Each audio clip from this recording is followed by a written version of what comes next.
Lupus LA would like to thank our generous sponsors for their support of the Your Story, Our Fight podcast. Gemini Beauty believes in beauty for a cause, and in their case, the cause is lupus. The team at Gemini is changing the skincare game for good. Hello and welcome to another edition of the Lupus LA podcast, Your Story, Our Fight. I'm your host, Adam Selkowitz, and as always, thanks to our sponsors for allowing us to tell these important stories. And today's important story is about resilience. You are going to meet a woman today who I think defines that word. Sam Gehrls is our guest today. Hi, Sam. Welcome to the podcast. Hi, thank you. I'm so excited to be here. I appreciate that. And normally I try to not take everybody through every health challenge they've faced in lupus. But I think your story is so unbelievable and so tough that I really do want to have our audience kind of hear at least some of those stages that you've gone through, because I think it could be a really valuable tool for them to understand what the word resilience really means. And I also think it has a really, I don't want to say happy ending because it's not an ending, but it has a, it's changed your life in a way that I think is so positive and so inspirational that I think this is a perfect story for our podcast. So I'm going to stop talking and let you talk and tell me your story and tell me kind of the beginning. Hi, I'm so thankful to be here. My story has been crazy, and I feel like I don't talk about the ins and outs of it that much because I think I kind of sound like a crazy person because you're like, you've been through that and you look like that and you're doing this now, and it's just kind of really crazy. So I was a competitive soccer player growing up. I was gonna play soccer in college, and that was my dream. And then I began having orthopedic issues where I had 5 knee surgeries between 12 to 19. Age 12 to age 19, age 12 you had to 5 age knee surgeries. Yep, I had 5 knee surgeries and 1 spinal fusion when I was 14. So at that point, though, like we were just like, I mean, you don't really think anything of it. Fast forward to 2016, I was 20 years old, completely normal, healthy, undergrad in college. And I had kidney failure, like out of nowhere. So I was hospitalized for over 40 days, and they removed my kidney at that point, and diagnosed me with kidney disease. And yeah, so fast forward to 2018. So wait, don't fast forward. Slow down. So how do you realize that you're having kidney failure? Tell me sort of, you're in school, you're in college, normal day, one day, the next day, what happens? Normal day, getting ready to go to Disneyland. My parents were going to meet my current boyfriend at the time. I woke up and was having like serious abdominal pain. My parents were like, oh, it's probably gas X. Go to the gas station, like get yourself some gas X. I'm like, I really don't think it's gas, but okay. So I do that. Well, within hours, I was like, it was bad. So we went to, it's kind of a long story, but we went to one ER, and then we went to another ER because that ER was like just crazy busy. And they told me I had a kidney stone and I would just pass it. So they gave me the stuff to pass it, sent me home. 3 days later, I was emaciated. I was like getting sicker and sicker by the day. So they took me back to the ER 3 days later, and they diagnosed me with stage 4 kidney failure, and I was in septic shock. Ooh. So I then was obviously admitted to the ICU, where for about 20 days they placed stents in my kidney to try to drain out all of the pus and all of it. That was bad. I started to take a really bad turn where I was needing multiple blood transfusions. And on a Sunday night at 8 p.m., they had to call the doctor to come do an emergency nephrectomy. Was only one side affected, or both sides were in failure? Only one side was in failure. Fast forward now, I have the same problem in my left kidney, but at that time it was just the right kidney. I was so sick. I lost all my hair. I had 6 months of C. diff, where I then had a fecal transplant, and it was just not a good experience. To say the least. So at that point, are they telling you? Are they giving you any indication as to why they think you're in kidney failure? No, Or everyone up until very recently has viewed my life as very rare, sporadic incidences. No one would tie together why this 19, well, at this point, 20-year-old had kidney failure, 5 knee surgeries, and a spinal fusion. Like that's, and polycystic ovarian. It's just not normal. But Mhm, no one was really figuring it out. And we thought it was sporadic too. mhm. So And so then, then you come out of the hospital yeah, minus a kidney, but everything is relative functioning. Everything else is relatively okay, or no? after You're still. about 8 months, because I went through the C. diff process and then lost all my hair. So Mhm. I went through that process as well. And then about 8 months later, I got back on my feet, started going back to school again, moved back out of my parents. And then 2018 came, and that's when they found the severe arthritis in my body, Hmm. So which were they you in were. pain that you just were ignoring, or the? So I started having excruciating pain again. Like my Mhm. pain levels have always just gone to a level that's not normal. And then I went to the hospital, was there for a week, and they found that my entire lumbar spine had degenerated, like pretty severely. Very bad stenosis, bad nerve damage. So I was supposed to have a surgery for that. Where autoimmune starts to tie in is a little bit before the surgery, 5 days actually. I had a blood clot that went from my ankle to my stomach. And then it broke off into pulmonary embolisms. So I was in the ICU for about 3 weeks during that time as well. And then within 12 weeks, I tested positive for antiphospholipid. So they put me on Coumadin, but I believe the blood clot is what started everything else, because it was like that was in February of 2019 was the blood clot, and now we're in what, November 2023, and up until March of this year have been like hell. It's been so bad. Everything that could go wrong went wrong at any point in the line.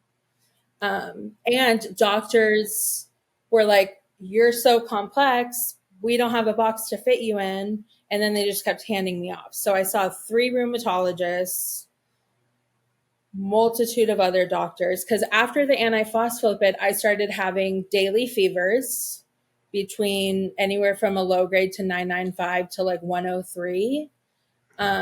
I was, the butterfly rash was awful. I was having other rashes. The fatigue, couldn't get out of bed, and the pain so bad. But my ANA teeters between positive and negative. So is that what held them back from saying this is Yes. lupus? Okay. But now Yes. they're saying this is lupus. So I got diagnosed with lupus in 2021. And that was because I had this kind of complicated. I had genetic testing that leads to autoimmune disease. So then they were starting to think more about it. And so he did diagnose me, but he put me on medication that just like was not working, and he was not very active in the treatment plan, a little more hands off. So, and I, between 2019 to let's say 2021, I was living in the hospital. Because of my back issues, I wasn't able to have that surgery because of the blood clot. They said it was like too severe.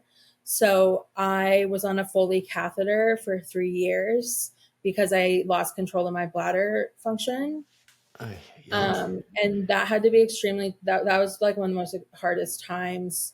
And then also in 2019, in August, they diagnosed me with a paralyzed diaphragm on the right hand side and put me on continuous oxygen up until a month ago when I fully weaned myself off of the oxygen. Wow.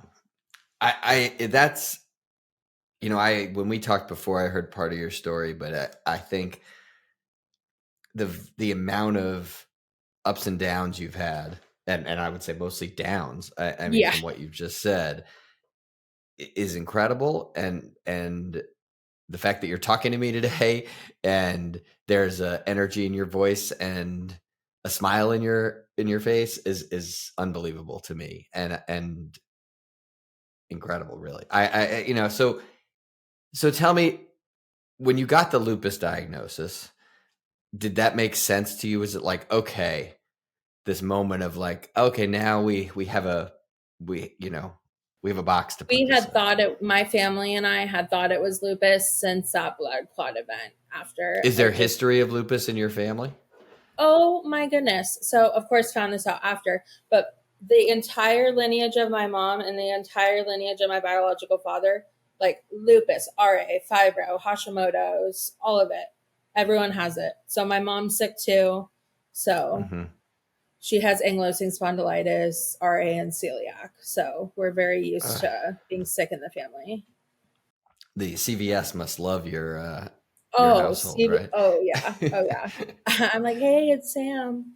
They're like, Right. when?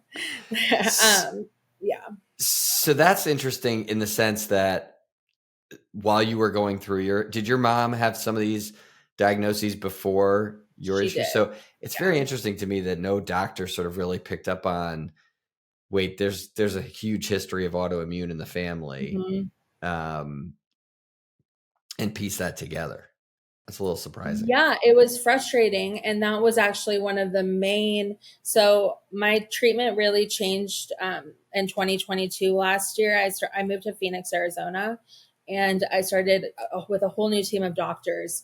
The rheumatologist that I'm seeing is very big on treatment and immediately put me on treatment. The one that actually started to work is Benlysta, which I'm sure you know. Hmm. I started it in March of this year. And then I would say, because now it's been like about 8 months, I'd say at the 7 month mark, I really started to notice a difference. And my Hmm. numbers have noticed a difference. So it's just crazy though, because like I brought up being on Benlysta like 4 years ago. Hmm. So like, could I have not had some of this heartache if the doctors would have listened to me with treatment, you know? So it's just, it's so hard. And I get that I'm complex and have a lot of issues. Yeah, but I mean, Benlysta is one of these things that when I was diagnosed, there was nothing like that. I have a lot of Yeah. love for the folks at GSK and Benlysta because they gave lupus patients something to try Yeah. that you know I remember the day it was approved, to be honest with you, and I was on it for a long time, um, and it doesn't help everybody. I mean, I don't think it No. does, but I think it's one of those things that is such a great resource for Yes. patients these days. Yes. And I've seen a lot of people turn around. Now I'm seeing their TV commercials, which, you know, The to hear commercials are lupus awesome. on TV, to hear the word It's lupus crazy. coming out of the TV screen is just, in a way, it's music to my ears because it's taken so long to get that attention on lupus. Yes. So I think that's really important. So tell me what drives you in terms of coming back from each and every punch that you've taken. Where do you get that from? I would like to know. No, I mean, all of my friends and family, and I don't think this is a biased opinion, I think it's the way that I was born, will tell you that I'm like the most driven person that they've ever met. I just really don't let things stop me. I push for the diagnosis, push for the answers, the treatment. I push for my mental health, my advocacy, and I don't want to live as a sick person. I was so sick for 7 years, and I didn't think I would ever be looking like this on a podcast with you, talking about all these successes also along the way. And I just, yeah, I think it's just this inner drive that I have. And now that the treatment's working and they fixed my chronic pain in my back, I'm like, I feel like I'm kind of unstoppable. I have like a fire burning inside of me. So I it's love just, that. I love that. All yeah. right. So we're going to talk more about that. We're going to take a quick break. Then we're going to Okay. come back and talk about the non-medical side and how that's changed your life, or how the medical side has changed your your hopes and your dreams and all of Okay. that. So we'll be right back with Sam. Lupus LA's fellowship program is an essential part of ensuring the training of future rheumatologists. The nation is experiencing a serious shortage of pediatric rheumatologists. Today, there are approximately 300,000 children diagnosed with rheumatic conditions in the United States, but only about 250 practicing pediatric rheumatologists to meet this tremendous need. Call 310-657-5667 or visit our website at lupusla.org to support the efforts of Lupus LA. We are back on the Lupus LA Your Story, Our Fight podcast, talking to Sam Gehrls. Sam, before the break, we were talking about you have this fire. So obviously you were a competitive soccer player. That dream didn't happen. So what was the next dream? Like, what was the next thing that you put out there for yourself to go after? Current day or in the past? In the past. I want to take people through the sort of evolution of how your hopes and dreams, how your goals have changed. Because I feel like you're a person that sets really specific goals. Mm-hmm. And I want to sort of take everybody through how those goals started with this competitive soccer player focus, and then how the diagnoses changed your focus, and how you found new things to be focused on. Yeah, so stopped soccer, whatever, high school, went into college. I went to San Diego State. I was a Gamma Phi Beta. I was active in my community. I worked on campus. I was doing the whole thing. I was also, though, an elementary education major. It took me about 1 hour after doing like an internship for elementary education that I was like, okay, wait, this isn't for me. Because I just didn't want to deal with the little kids really. And so then in college, I kind of changed my trajectory towards math. I got sick out of the blue, like I said, and had to stop. It was a abrupt stop, like break your lease, move back in with your family, drop out of school, stop working, like just complete dead life. And so I I was too sick for a while to have motivation. So, and I was also on chronic opioids for about 5 years. So it messed with your brain like a lot, and kind of makes you just not functional. After I came off the opioids in January of this year, and started the Benlysta treatment, I just literally took life by the hands and just went for it. Like I have traveled so much this year. I've been to 5 concerts. I, in June, started going back to school to finish my bachelor's degree. And I graduate in May, actually, which is like completely insane. I'm so excited. It's just, I think now I have this perspective since I was sick for so long that like everything that I'm going through is not only lucky, but I'm just blessed. There's a lot of people I know in the chronic illness world that are stuck in the trenches or will never get this experience. And I feel just so grateful that I am able to reemerge into life with this fire inside of me and have these dreams and goals. So I've kind of taken my direction of studying into the psychology world a little bit, where I've decided, I think that, which is really crazy, but I think that I'm going to get my PhD as a clinical psychologist with a health emphasis. That's been my new idea.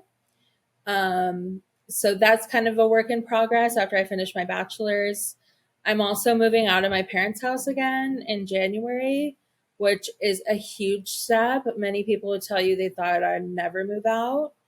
Um, so I'm grateful to be given this second chance at life with so many events where I thought I was dying for a period of time. I just am thankful, and I'm thankful for treatment and good doctors. That's an incredible I keep saying the word incredible with you, but I mean it, because what you've able to do is really set your sights forward. And I think that's really hard for a lot of lupus patients, especially when you're in the trenches, as you said. Um, and I think you've put those goals out there, and that really has motivated you to get better. And I think that's so important. I also love the fact that you are angling your study to help lupus patients down the road and other autoimmune patients. I think so many people do that. And I think the reason is because you become an expert. I mean, Yeah, you you do. really become an expert in your own body, in your disease, Yeah. in all autoimmune type Yep. areas, and to be able to help people psychologically through that. Um, you have a perspective that a lot of people don't have. And I think Yes. you should Yes. totally do that. I am in big favor of you reaching those Thank dreams for you. sure. Yeah. Tell me a little bit about the relationship with your parents and how that's been a factor in your treatment. I think you're right. Moving out of your house is a big step, and I can tell that's something that's really um, a milestone for you. But tell me a little bit about what your parents have done in terms of helping you through your lupus. I'm going to try not to cry because it always makes me emotional when I talk about my parents.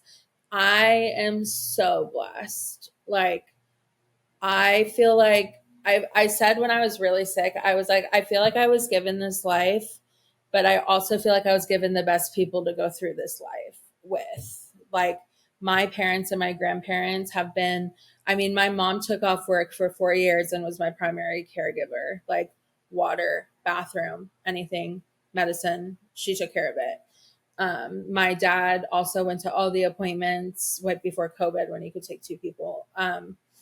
And they just, anything I need, they're always there. They're always helping me. And I know that a lot of people in this world don't have that at all.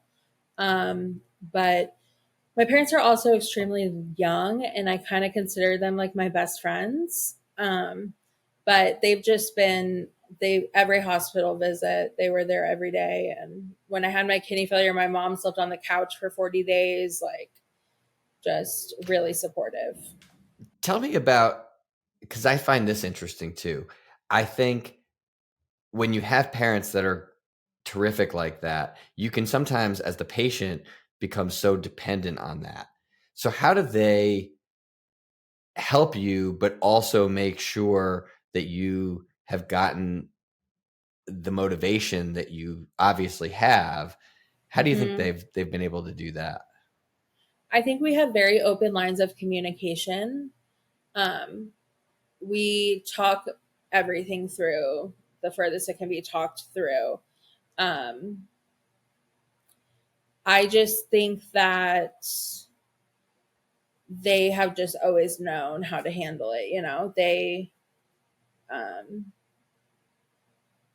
I think the open lines of communication, I think expressing what I need and expressing how that makes them feel, or I think that's really important. In the beginning, I mean, I'm a very independent person. So it was a curve to, a learning curve to live with them and get cared for by them for so long. Because that was just so not like me, even though I kind of am a professional patient since I was 12. I just kind of, I, so yeah, I think communication's the biggest thing. And I'm glad I'm at a point now, like they didn't travel or do anything for 5 years, like at all.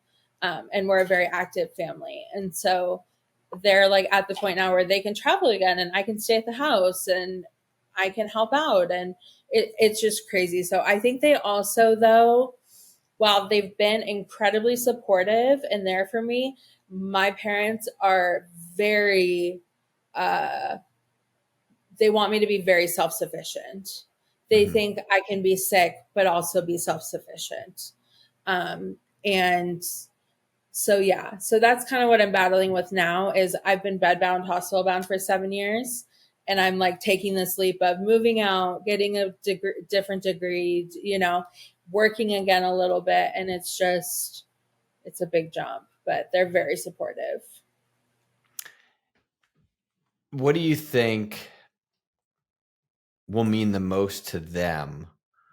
Like when you hit what milestone, will they feel we did it, we got through this? I think if I can successfully be in the apartment that I'm going to move into for like as long as possible and not have a medical incident or anything happen, I think they're just really thrilled that I'm moving out. So, and not in a bad way. We're a close family. I'll be here all the time. Like my mom's like, so you're going to come when dad goes on his work trips, right? I'm like, yeah, I'll be there. It's less than a mile away. So I'll be home a lot. But yeah, they push me as much as they help me. All right. So I always ask the question to a lot of people, or I mostly ask the question to a lot of people, what's your advice for a newly diagnosed lupus patient? But I'm not going to ask you that question. I'm going to ask you, what's your advice for the lupus patient who right now is watching or listening to this podcast, who's in a hospital, who's in, this really low? What is your advice to those people? Yeah, that's my question.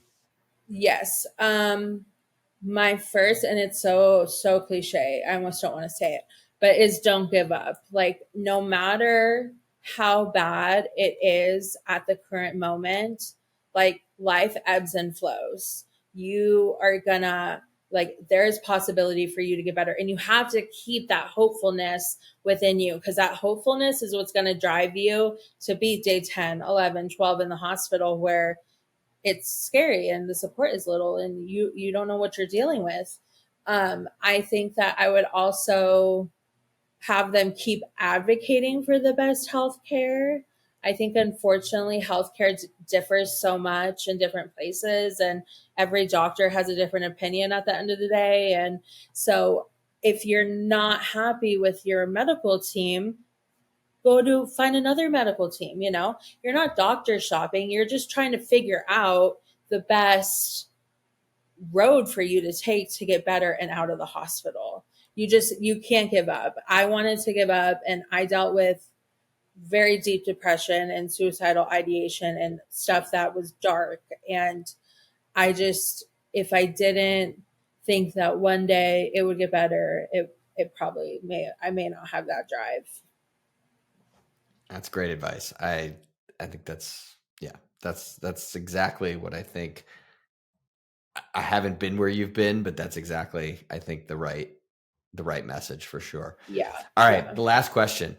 What was your favorite concert of the 5 you went to this year? Oh my God. I went to Eras Tour, so nothing beats Taylor Swift. I was going to ask. I had to assume. But it was like top competitors. I mean, it was Taylor, Carrie Underwood, Garth Brooks, Post Malone, and Lizzo.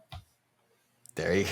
That's quite a variety of I like a lot of music, yeah. And I already bought 3 concert tickets for next year, so excellent. I'm a concert goer, but yeah. Well, I wish you years and years ahead of lots of rock and roll and country and all sorts of live music, because my wife and I do the same, and I think I love it. It is it's one of those moments that you can really treasure, and I'm so glad you got to do that this year and for years to come. So Sam, thank you so much for joining the podcast. I really enjoyed our conversation. Thank you so much, Adam. This was awesome. Thank you. On behalf of the entire team at Lupus LA, we thank you for joining the Your Story, Our Fight podcast. Please tune in, spread the word, and come back for more inspiring lupus stories. I'm your host, Adam Selkowitz, wishing you good health, and to always remember, your story is our fight.